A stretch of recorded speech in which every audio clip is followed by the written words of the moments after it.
வணக்கம். TET exam 2023 கேட்ட கேள்வி.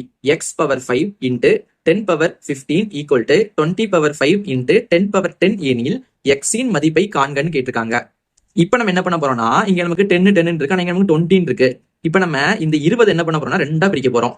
2 இன்ட்டு 10 2 10 20. அப்ப என்ன பண்ண, நம்ம 2 இன்ட்டு 10 எழுதிக்கலாம். இப்ப என்ன வரும்னா, இங்க நமக்கு X power 5 into 10 power 15 equal என்ன வரும், 2 இன்ட்டு 10 வருமா. நமக்கு பவர்ல 5 இருக்கு. என்ன பண்ணும், ரெண்டுலயுமே 5 போடணும். இங்கேயும் 5 இங்கேயும் 5. அடுத்து என்ன வருதுன்னா பெருக்கல் 10 பவர் 10 வருது.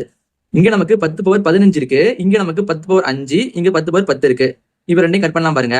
10 பவர் 5 நமக்கு கட் பண்ணோம்னா நமக்கு என்ன வரும், 15 5 போச்சுன்னா 10 வரும் மிச்சம். அடுத்து இங்க 10 பவர் 10 இருக்கு, இங்கேயும் என்ன இருக்கு 10 பவர் 10 இருக்கு. நம்ம ரெண்டையுமே கட் பண்ணிடலாம். அப்ப நமக்கு மிச்சம் என்ன வருதுன்னா X power 5 equal to 2 power 5 கிடைக்குது. இப்ப நமக்கு ரெண்டு பேஸ்னு கிலோ நம்பர் ரெண்டுமே சேமா இருந்துச்சுன்னா நமக்கு 2 பவரும் ஈக்குவலா இருக்கும். அதே மாதிரியே 2 பவரும் நமக்கு ஈக்குவலா இருந்துச்சுன்னா பேஸ் நம்பர் ரெண்டுமே ஈக்குவலா இருக்கும். அப்ப நமக்கு என்ன வருது பாத்தீங்கன்னா, இங்கேயும் 5 இருக்கு, இங்கேயும் 5 இருக்கு. அப்ப நமக்கு இங்க 2 வந்துச்சுன்னா இங்கேயும் என்ன வரும், 2 தான் வரும். அப்ப நமக்கு இங்கேயும் 2 பவர் 5 வந்திருக்கும், இங்கேயும் 2 பவர் 5 தான் வந்திருக்கும். நமக்கு எக்ஸ் தானே கேட்டிருக்காங்க, எக்ஸ்னா என்னது 2 சொல்லிட்டாங்க. அப்ப நமக்கு ஆன்சர் என்னது 2 தான். இது நமக்கு ஆப்ஷன் டி ல இருக்கு. இதே மாதிரி உங்களுக்கு கொடுத்திருக்கேன். இதோட மதிப்பு என்ன வருது நீங்க கீழே கமெண்ட் பண்ணுங்க.